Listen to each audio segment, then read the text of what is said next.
Law of salvage.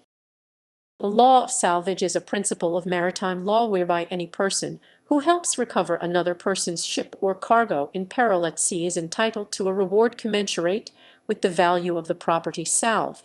Maritime law is inherently international, and although salvage laws vary from one country to another, generally there are established conditions to be met to allow a claim of salvage.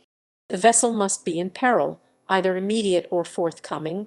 The salvor must be acting voluntarily and under no pre-existing contract, and the salvor must be successful in their efforts, though payment for partial success may be granted if the environment is protected.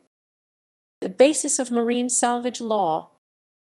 With its origins in antiquity, the basis of salvage is that a person helping another at sea is putting himself and his vessel at risk and should be appropriately rewarded. A related consideration was to prevent piracy, since any vessel in peril might well be abandoned to pirates if the owner did not reward an honest salvor. Salvage law has been recognized for centuries in such documents as the Edicts of Rhodes and the Roman Digest of Justinian. It is still a nearly universally recognized right, though conditions for awards of salvage vary from country to country. The right to be rewarded for salvage at sea is based both on principles of fairness and public policy. The law seeks to be fair both to the property owners and to the salvors. The legal entitlement to a salvage reward arises when a person, acting as a volunteer, that is, without any pre-existing contractual or other legal duty so to act, preserves or contributes so to preserving at sea any vessel, cargo, freight, or other recognized subject of salvage from danger. A salvage situation arises when a shipowner accepts an offer of help from a salvor. To that extent, the arrangement is contractual, but it is not a contract for services with a prearranged fee. Instead, the law provides that after the service is done, a court or arbitrator will make an award taking into account the degree of success of the salvage venture, the degree of danger of the salvage venture, the value of the property salved, whether a reasonable attempt to protect the coastal environment was made. The provisions of Articles 13 and 14 of the Salvage Convention 1989. A formal contract is not strictly necessary provided there is evidence that the owner has acquiesced in the salvor's intervention. The assumption here is that when faced with the loss of his vessel and cargo, a reasonable, prudent owner would have accepted salvage terms offered, even if time did not permit such negotiations. Even so, the shipowner is entitled to reject any offer of help, and would do so if the shipping line had already made arrangements with a professional salvor of their choice. There is no equivalent to salvage when ashore. A person who assists another on land has no entitlement unless a court deems that an implied contract had arisen, whether objectively or subjectively.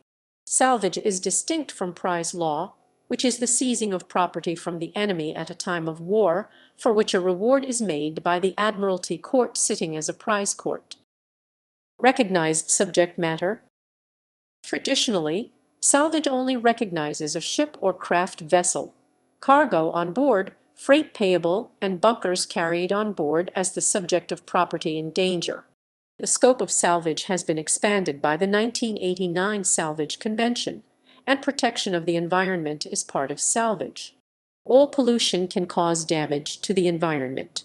If the salvor prevents oil pollution from happening, he indeed performs a valuable service to the community, as mentioned by 1997 1 Lloyd's Rep 323 HL, pp 326-28.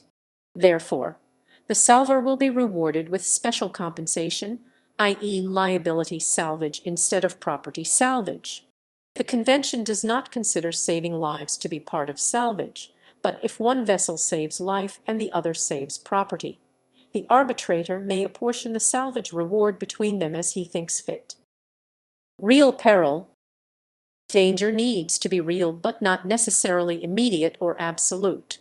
The subject of salvage must be in real danger, which means the property is exposed to damage or destruction. The burden of proof lies on the salvor, which means the salvor needs to prove real danger existed when the performance of service commenced. The court or arbitrators must determine whether the property was truly in danger. As every situation differs, both subjective and objective tests will be conducted. Common considerations are: it is incumbent upon the court to assess the existence and level of danger, both present and future. The case of the Troilus 1951 1 Lloyd's Rep. 467 HL illustrated the concept of future danger that the court must take into account when determining the existence of danger. In this particular case, the cargo owners contended that the ship was in perfect safety when she reached Aden, and therefore it constituted ocean towage, but not salvage, when towing from Aden to UK. The court held that even though the ship and cargo was in physical safety, the services rendered still amounted to salvage service on the grounds that the master of a damaged ship must do his best to preserve the ship and cargo and bring them to their destination as cheaply and efficiently as possible. The salvage award was reasonable as long as the master acts reasonably for the combined benefit of ship and cargo. In the modern world, the dispute normally is not about whether there is just the existence of danger, but also the degree of danger, as it determines the extent of the award. Voluntary service. Voluntary means that the services are not rendered under a pre-existing contract agreement or under official duty or purely for the self-preservation interests of the salvor.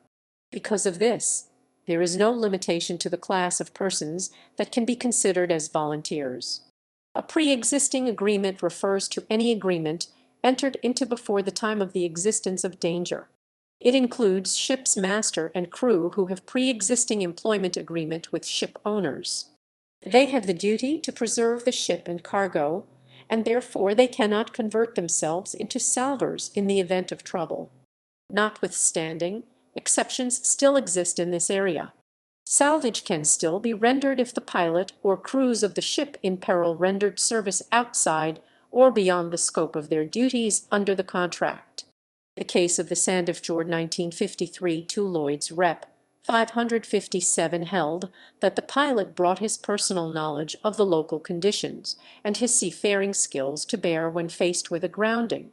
Moreover, the pilot relieved the ship owner of paying a vast salvage award for tug assistance. Under these conditions, the pilot was entitled to a salvage award. Crewmen cannot claim themselves as individual salvors unless their employment contract.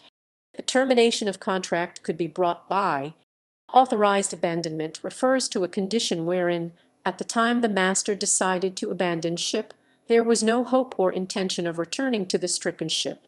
There can be no suggestion that a mere temporary abandonment would dissolve the crew's contract of employment. The case of the Albionic 1941-70 loan.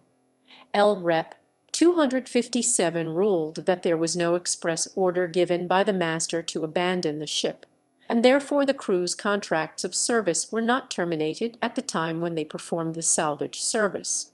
The San Demetrio 1941-69 loan. L. Rep.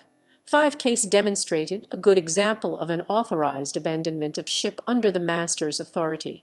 If the ship was properly abandoned under the orders from the master, the vessel's own crews who saved the vessel or cargo on board were entitled to claim salvage.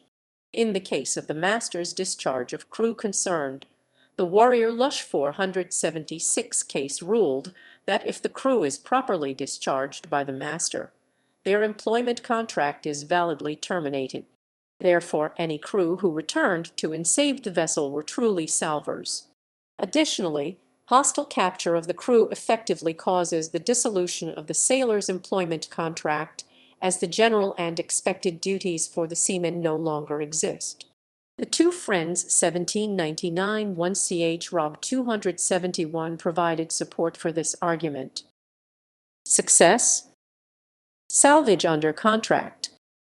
Salvage may not necessarily arise from an actual contract.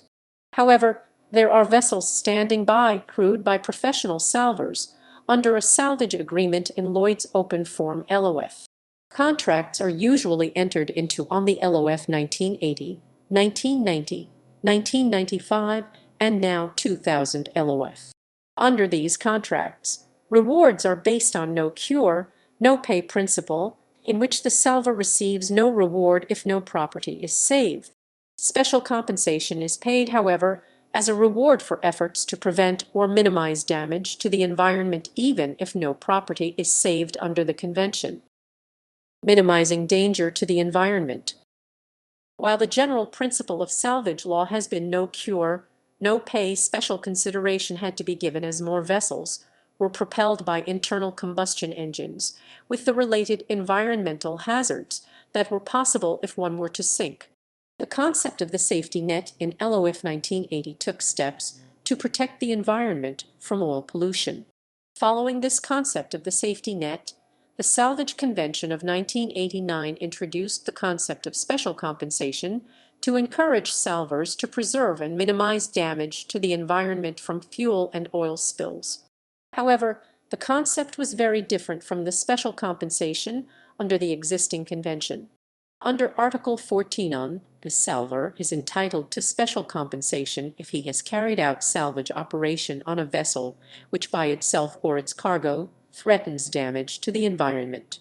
It must come with the failure to earn a reward under Article 13, which is at least equivalent to the special compensation assessable in accordance with the article. This special compensation is obtainable from the owner of the vessel and is equivalent to the salvor's expenses. The salvor does not necessarily have to achieve success in preventing and minimizing damage to the environment in obtaining special compensation. If success is achieved, special compensation will be payable in greater amount under Article 14(2) as follows. If the salvage operation actually prevents or minimizes damage to the environment, the salvor will be able to claim enhanced special compensation with the provision of Article 14(2). The amount of the salvage award may be increased up to a maximum of 30% of the expenses incurred by the salvor. The possibility exists that an arbitrator may increase the special compensation to 100% of the expenses incurred if warranted by circumstances. However, negligence on the part of the salvor will deprive his right of the whole or part of any special compensation under Article 14(5). In order to claim special compensation, it must be shown that the vessel itself or the cargo threatened damage to the environment. This goes further than the environmental safety net provisions in LOF 1980, which were limited to tankers laden with oil. Articles 13 and 14 are both incorporated in the LOF 1990 and 1995 by reference, and LOF 2000 is made subject to the English law. Jurisdiction. Under the LOF contracts, the parties submit to the jurisdiction of a Lloyd's arbitrator, but salvage is also a remedy that arises independently of a contract. A salvage claim outside the LOF arbitration agreement can be brought in the Admiralty Court and is defined under CPRR 61.12F to mean the claim is enforceable in personam and in rem. The ship or the sister ship can be held in lien to enforce the claim. A property salvage attracts a maritime lien against all property saved. However, the liability salvage special compensation under Article 14 does not. Time limit to claim the salvage.